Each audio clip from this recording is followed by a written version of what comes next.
Britain's royal palaces. Majestic, It's absolutely dripping in history. luxurious, The White Drawing Room at Buckingham Palace is like a scene from a Disney film. and packed to the rafters with incredible secrets. Secrets that the royal family would much prefer not to be made public. From royal courtships to royal births to royal marriages and scandals, the palaces have played host to all of that. This series goes behind palace walls. The royal palaces represent the monarchy and have incredible history. We'll learn how these iconic creations were built. 16th century kings built with brick in a way that we wouldn't recognise today. This is George IV leaving his mark on the centre of London. Uncover the spectacular palace art housed within. The royal collection is vast, and I mean vast. It has more than 1 million objects spread across all of the royal palaces. Just imagine what has been collected over centuries. So this collection is unlike any other collection in the world. Discover their gruesome stories. It's an amazing insight into the royals' history, but also our common history. Frankly, if you're going to cut the head off a king, it's got to be done in a palace. And relive the recent events that shaped the modern royal family.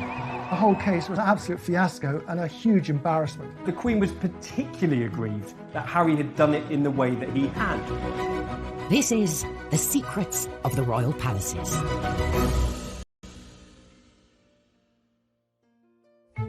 This time, we reveal the troubles behind the tribute to one of Kensington Palace's most famous residents. The sculptor has to please every single one of Princess Diana's billions of fans, but also 2 royal princes who are very used to having things done their own way. The epic story behind Windsor Castle's origins as we uncover its ancient kitchen secrets.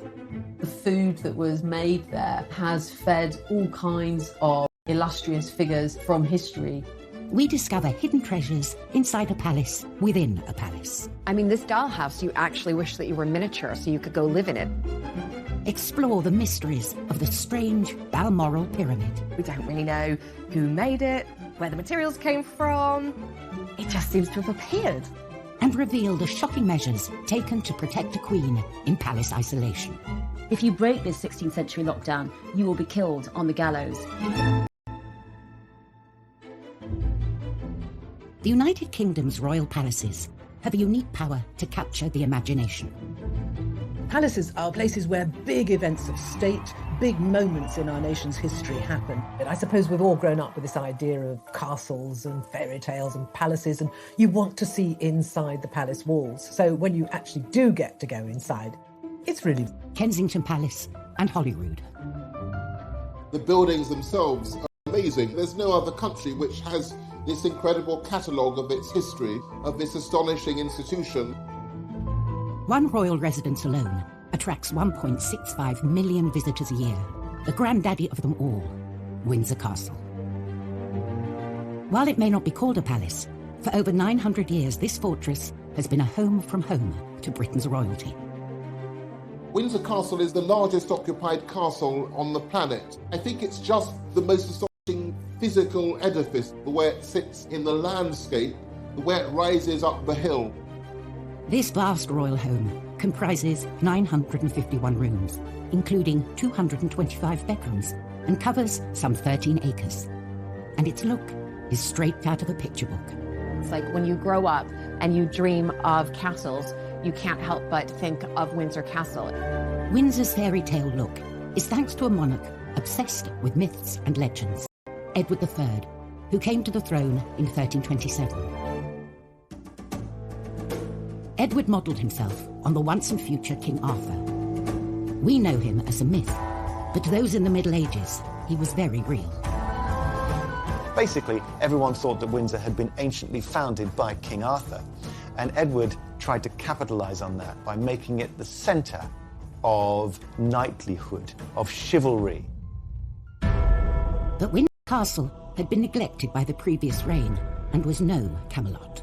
What Edward III inherited was partly burned out, it was partly in decaying, and it was badly planned. Edward set about transforming Windsor into a palace fortress on a monumental scale. But finding a workforce to build it wouldn't be easy. England was emerging from the grip of the bubonic plague. The Black Death wreaks havoc. It wipes out a third of British population, a third. Let's just bear that in mind, what that actually means. It means it's extraordinarily hard on a practical level for the king to get workers to Windsor. And so he sends out sheriffs to round up talented masons and carpenters, all to come back to Windsor to work on making his castle bigger and better. From 1359, a chronicler says that almost all of the carpenters and masons in England were working on this site. He spent £44,000 creating the basis of a revolutionary palace which had an enormous facade uniting a hall and chapel into something altogether more monumental than had gone before. By 1365, the building works were complete, standing tall at a cost of 22. By the end of his reign, he transformed Windsor into a new type of palace. It was no longer merely a castle with lodgings, it was a palace. And the upper ward had become part of a super fortress with a monumental palace at the heart of it. Every subsequent monarch has some relationship back to Windsor. It is that story of continuity after Edward III's rebuilding which makes it so remarkable. Windsor, the oldest and largest inhabited castle in the world, is still home to around 150 people. Another palace, Kensington, accommodates so many royals, both major and minor, that its family nickname is the Aunt Keep. One of Kensington's most famous and best-loved residents could soon be immortalised here. In 2017, the historic sunken garden at Kensington Palace was transformed into the White Flower Garden in celebration of the life of Princess Diana. We know that Diana was a huge fan of the gardens at Kensington Palace and would stop by after her morning jog to speak to the gardeners, particularly in the sunken garden. For Princes William and Harry, it's a special place too. William and Harry have got bittersweet memories of Kensington Palace. They loved living there with Princess Diana. She really made an effort into making it a home. And it was incredibly touching to see that Harry and Meghan chose to announce their engagement in that exact spot, a nod to Diana and her being part of their celebration. 20 years after her death sparked national mourning and a sea of flowers outside Kensington Palace, William and Harry commissioned a statue of Diana to cement her legacy, an honour almost exclusively reserved for kings and queens.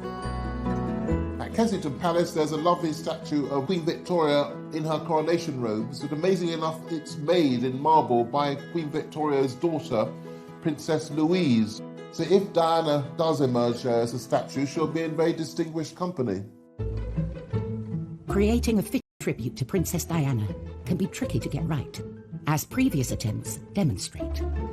There are some very, very bad Diana statues out there. They haven't really captured Princess Diana as I think the family would want her to be captured. Whether they're made from marble or marzipan, from the sublime to the ridiculous. There's a whole army of Diana statues in China. And who can forget the incredibly tasteless half-naked one that used to be in Harrods at the bottom of the stairs, barefoot with her and Dodie Fayed both releasing a bird into who knows what. Trusted not to add to this list, renowned sculptor Ian Rank-Broadley was given the commission because his design of the Queen adorned every British corner. So he is aware of how to tread the line between an authentic, genuine representation of someone and perhaps slightly flattering a royal ego or two. He's renowned for making very lifelike effigies of people, often naked, but that probably wouldn't be happening in Diana's case. It's a difficult commission because I think she's a very, very hard person to capture in a sculpture. She was so vivid. The sculptor has to please not only every single one of Princess Diana's billions of fans, but also two royal princes who are very used to having things done their own way. All this may go some way to explaining why the statue has yet to materialise. Now, it's 3 years since the boys commissioned this statue. One wonders what is going on. We don't know whether the delay on the statue is it funding? Have there been second thoughts? Do the brothers disagree about the design? And is this further evidence of the fractious relationship between the two of them? The latest news is the statue might finally be unveiled in time to mark what would have been Diana's 60th birthday in 2021. She was arguably one of the most famous people ever to live at Kensington Kensington Palace, so I think it makes complete sense that you would honour her with a statue in the place that was her home.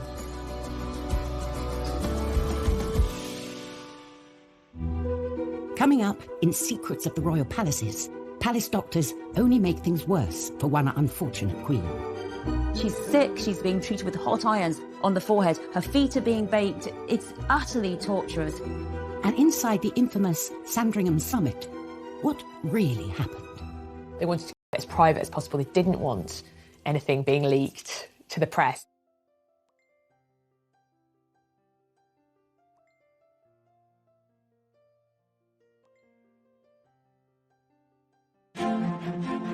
Britain's famous royal palaces, from Buckingham Palace to Holyrood, are homes, workplaces and living monuments. The royal palaces really help represent the monarchy and the stability and longevity. You have centuries of tradition, priceless artefacts, and I think we're very lucky to have them. Windsor Castle has been home to 40 monarchs and has stood for almost 1,000 years. In 1992, a devastating fire broke out, burning for 15 hours and tearing through 115 rooms. Out of the ashes came extraordinary architectural discoveries. In the Great Kitchen, a 19th century plaster and wood ceiling went up in. The archaeologists moved in and used dendrochronology, the science of dating timbers by their tree rings for the years of growth. They revealed something quite extraordinary, that this, in fact, was mostly original to Edward III's building. It had been there for 650 years, and all of the thousands of meals that had been prepared from then until now had been spanned by this astonishing structure. As the kitchen was restored, this medieval wooden roof was allowed to shine through. It's so impressive as a piece of engineering. It had to span a building 80 feet long by 26 feet wide, the equivalent of a great hall in most major medieval houses. It's a very innovative type of construction which allowed the central section to be lifted to let light in and soak out. This discovery makes this one of the oldest working kitchens in the world. Quite amazing that centuries and centuries of cooking have taken place there, and of course the food that was made there has fed all kinds of great illustrious figures from history. The kitchens in a castle, in a royal palace, are the beating heart of that palace.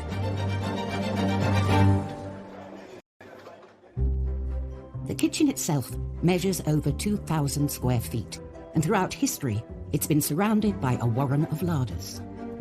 The Great Kitchen was supported by the early 16th century up to around 19 kitchen offices. And these included things like the spicery, where you knew where things like cloves were, and saffron and cinnamon, if you could get it. And there were words strange to us today, like acatree, which is a place where you store hunted goods, where you'd hang birds, rabbits, for example. All of these had to have different conditions for their storage and preparation, but they had to combine in such a way that the kitchen was a well-oiled engine for the delivery of food. Today's kitchen reveals snippets of its long history, from its medieval roof to the copper pots dating back to the reign of George IV 200 years ago. And as it has done throughout history, it is still preparing banquets to be served in the nearby St. George's Hall. I don't think we can underestimate just how incredible, really, it is to know that these kitchens, which are still so relevant today, this idea of the royal family evolving with us and that journey through food being witnessed over a period of centuries. So staggering stuff. The Windsor Castle kitchens catered for the fairy tale wedding of Harry and Meghan, serving seasonal British food to 600 guests. The honeymoon, though, did not last long before rumours Sandringham was the venue for talks that would decide the future of the monarchy.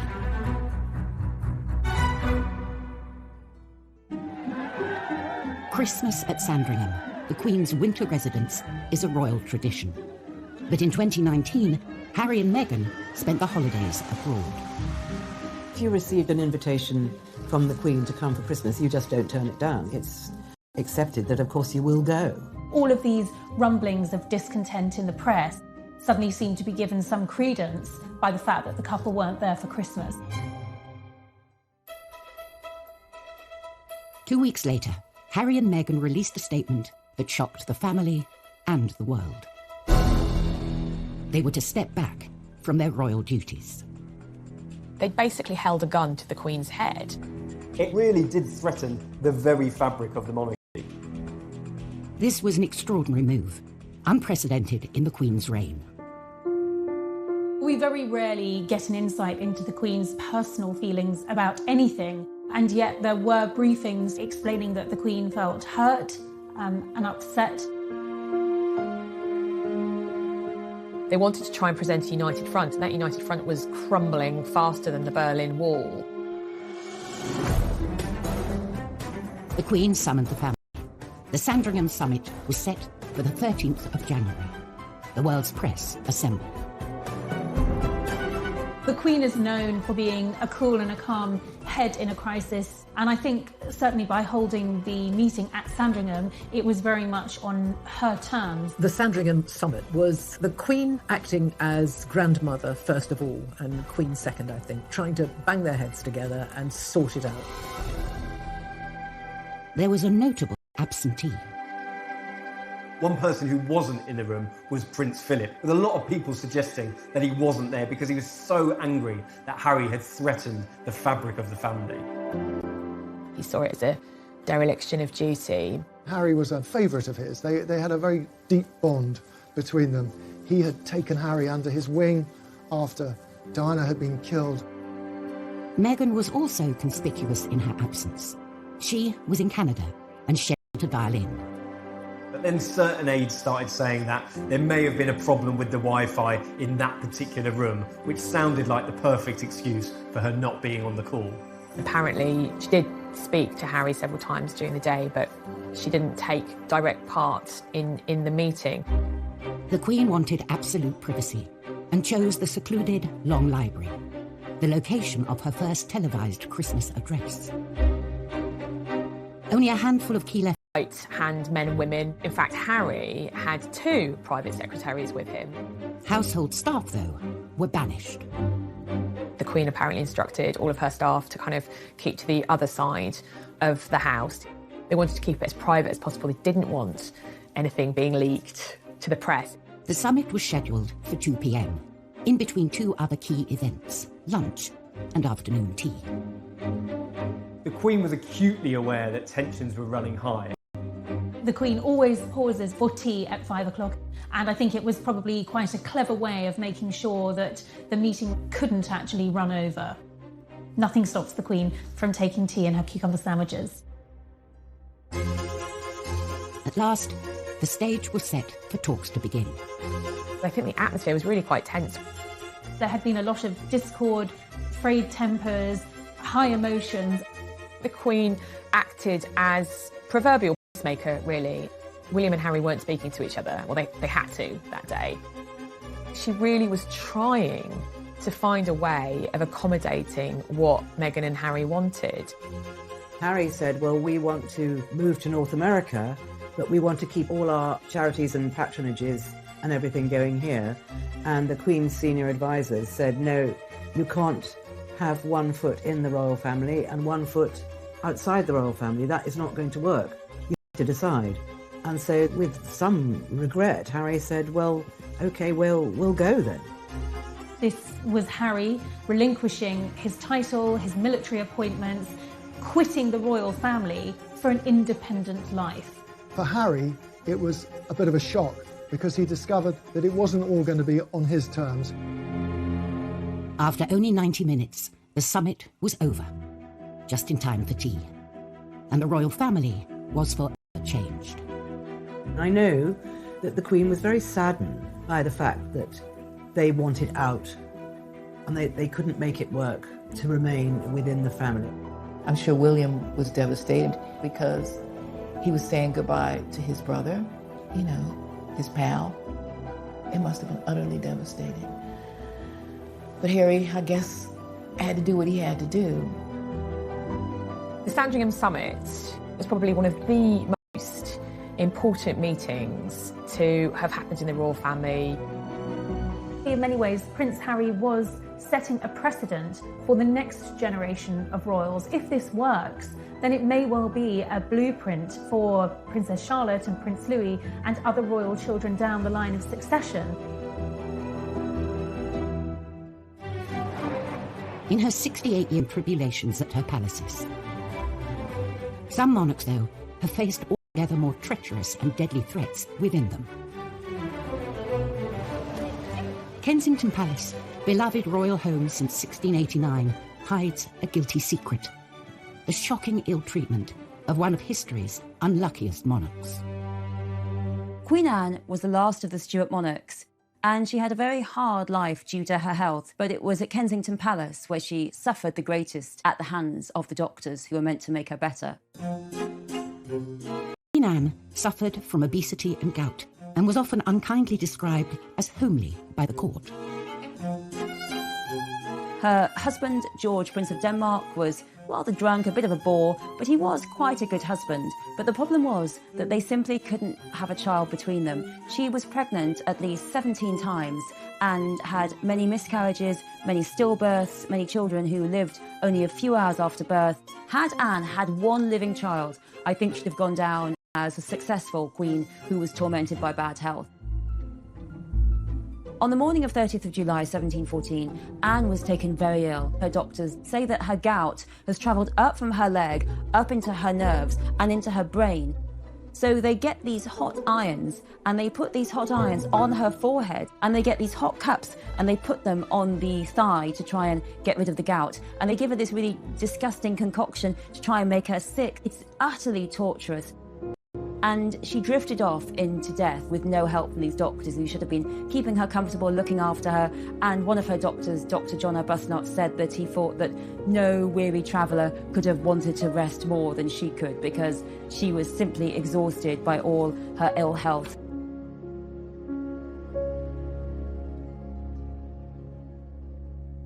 Coming up on Secrets of the Royal Palaces, we reveal the luxuries inside the world's tiniest palace. There are bottles of wine and champagne that are actually filled with real wine and champagne. So just in terms of the miniature wine collection, it's probably worth a fortune. And the incredible story behind grieving Queen Victoria's monument to her lost love. To put the whole of Albert in gold was very extravagant and somewhat controversial. And every artefact tells a story. There are more than 1 million pieces in the Royal Collection. It's the largest private art collection in the world. It encapsulates the history of our nation and of the monarchy. And every sculpture, every vase is precious and priceless. In Windsor Castle's collection, there's a perfect snapshot of royal life 100 years ago. Queen Mary's doll's house. This is one of the most popular, best-loved objects in the whole of the Royal Collection. It's a doll's house version of a palace. And that might sound like something for a child to play with, but this is absolutely not a toy. Built in the 1920s, the doll's house was an inspired present from the king's cousin, Princess Mary Louise, to his wife Mary. Queen Mary really enjoyed miniatures. She loved having these teeny tiny objects that were replicated from real items, but on a small scale. Showcasing contributions from 1,500 of the finest craftsmen and manufacturers of the day, this was not your average doll's house. When it's closed, it's already quite a big object. It's 5 feet tall, but when you open it up, it's completely astonishing. You almost don't know where to look first. There are more than 20 rooms. Instead of opening up from the front like a traditional doll's house does, the whole cellars, a garage, a vault, kitchens. It's simply the most spectacular doll's house anywhere in the world. Even more surprising, there's a drawer underneath that slides out with a perfect miniaturist garden inside. Each room of this idealised palace is a treasure trove. Real objects from Windsor Castle were painstakingly replicated at a 1:12 scale, including more than 700 paintings. artists were sending in copies of paintings they knew were in the royal collection, but they're done on a 1/12 scale, with all the skill you see in the original. Real jewellery makers and goldsmiths were actually employed to make this miniature version of the crown jewels. The library would be the envy of any book lover. There are over 500 miniature books in the library, and these include everything from the complete works of Shakespeare to the Bible. From chandeliers and intricate woven carpets to vinyl records to doorknobs, no detail was too small. The tiny palace boasted luxury facilities the average Brit could only dream of in their own home. And they really worked. Electricity was installed throughout the house, controlled by minuscule little light switches. There was even a working lift, and there were taps that had proper hot and cold running water. Astonishingly, even the cellar was the real deal, stocked with over 1,200 mini bottles. There are bottles of wine and champagne that are actually filled with real wine and champagne. They were selected according to vintage. So just in terms of the miniature wine collection, it's probably worth a fortune. All of the pieces that we know of today are still working, and it's carefully cared for at Windsor Castle, where it remains on display today. I mean, this dollhouse, you actually wish that you were miniature so you could go live in it. Being safely tucked away inside a real-life palace, like Windsor Castle, is certainly appealing. Even more so in times of crisis. And when mortal danger threatens, the royals pull up the proverbial drawbridge. March 2020. As a deadly infectious disease swept the country, it was announced the Queen would self-isolate inside Windsor Castle. A move that echoed her namesake, Elizabeth I, who was forced to do the same some 470 years earlier. Bubonic plague in England. It's been circulating around Europe, but this is a particularly virulent and cruel strain. Elizabeth has only just recovered from smallpox, and now there's a possibility that she could die of plague. It's a brutal, miserable death. London is seen as the eye of the storm. Elizabeth has all these lovely palaces like Greenwich, or places like Richmond and Hampton Court. She decides none of those are far enough from the plague. Elizabeth flees to Windsor Castle, and every attempt is made to protect her there. They set up a gallows in Windsor. And that gallows is for any Londoner who tries to flee from London and go to Windsor, because they are thought to be carrying the plague. There's no breaking this 16th century lockdown, and if you break this 16th century lockdown, you will be killed on the gallows. And this actually works well. Elizabeth doesn't catch the plague, she is protected, and when the plague itself has subsided and many, many people have died, she can emerge and be queen once more.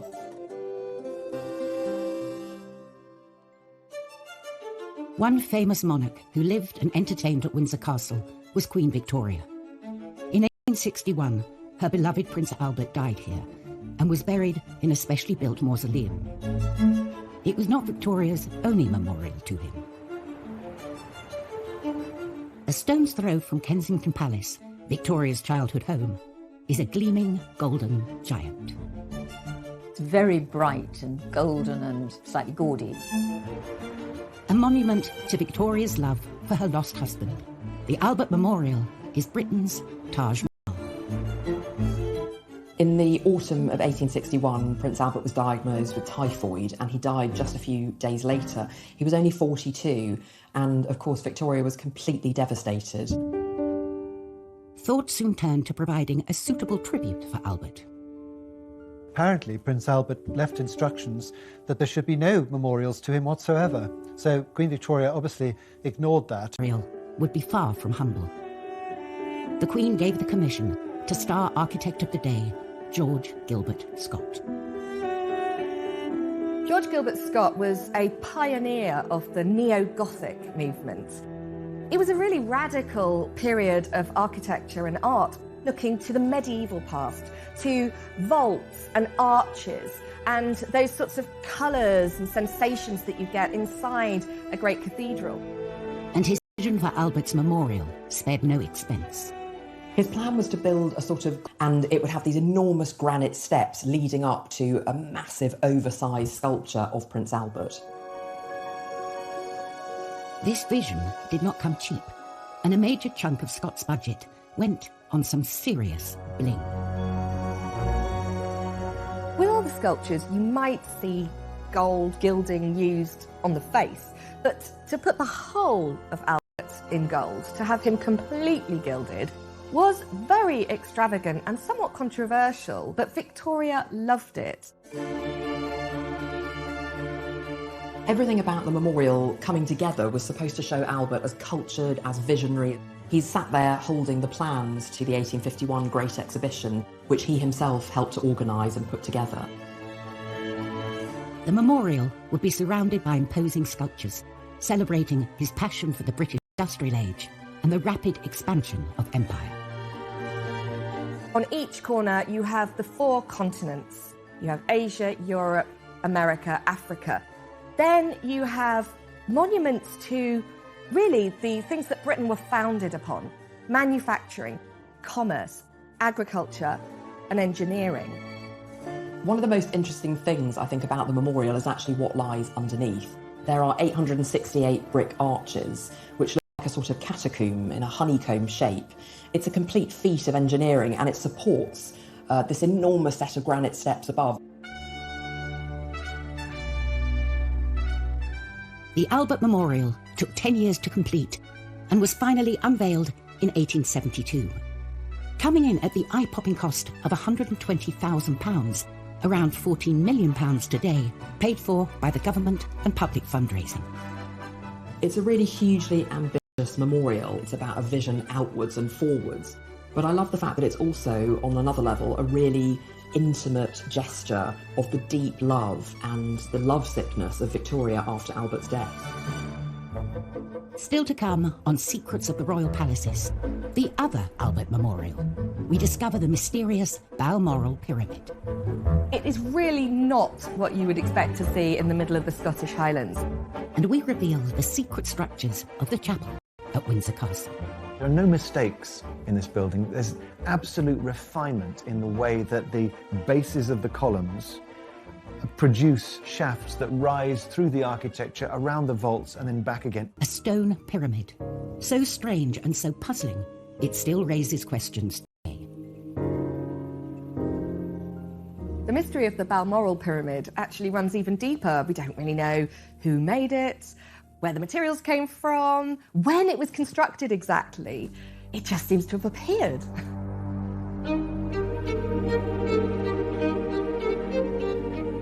It's a pyramid of rough-hewn stone built into the ground.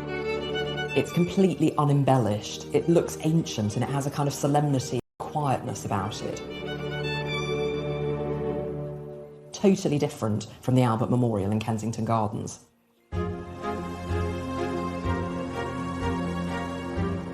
The pyramid was built from granite in 1862, but other details are shrouded in mystery. We still don't know who built it or how. The inscription reads, "His broken-hearted widow, Victoria R., 21st of August, 1862. I think Albert would have loved the Balmoral Memorial, probably more than the Albert Memorial in London, because it's truer to this sense of his curiosity across time. The Balmoral Pyramid is apparently inspired by traditional cairns. Interestingly, this cairn isn't the only one on the estate at Balmoral. Cairns have been used to mark burial sites in Scotland since prehistoric times. Cairns have an ancient history. It's the idea of piling up stones one upon the other as a lasting memorial, and they have a particularly strong presence in Scotland. Victoria knew this. But Albert's cairn is one of a kind. The thing that's different about the Albert one is it is very smooth. Its simplicity and its symbolism are so powerful. I think just the fact that they're located away from everybody as a place where Victoria could privately remember her husband too, there's something very powerful about that. Victoria's preoccupation with the afterlife was not unusual. Religion and monarchy are inextricably linked. A royal chapel is as important to any palace as a banqueting hall or shiny gates. All royal chapels, though, were not created equal. Within the grounds of Windsor Castle stands an extraordinary building. It's the place where the royal family mark some of the most important moments in their lives. St George's Chapel, I mean, it's almost a joke that it's called a chapel. It's a thumping great building, and it's the first thing you see, literally, when you arrive. And it's one of the most stunning spaces within all the royal palaces. This is the kind of show-stopping piece in that fortified citadel. The chapel was the brainchild of Edward IV, a Yorkist king who seized the English throne during the War of the Roses. He'd won the crown, but he realised his palaces were missing something important. Edward IV had a big problem, because where was he to be buried? Where was his family to be buried? Westminster Abbey had been the traditional resting place of English monarchs, but it was filling up. Edward set about building a new royal burial site at Windsor. He wanted a place where he could ultimately be laid to rest, but importantly, his family, his dynasty could be commemorated. Edward died in 1483, and although he never saw St George's Chapel finished, he was the first to use it. There are no mistakes in this building. There's absolute refinement in the way that the bases of the columns produce shafts, rise through the architecture, around the vaults, and then back again. It is a work of utter refinement. It's heartbreaking in its beauty. When the stained glass glowed and when the paint was fresh, it must have been like a boiled sweet. St George's Chapel is now the burial site of 10 monarchs. For the Queen, it's a deeply personal site. Both her parents and her sister Margaret lie at rest here. But this building is more than a mausoleum. For over 500 years, it's been a place where the nation can share in the royal family's joy.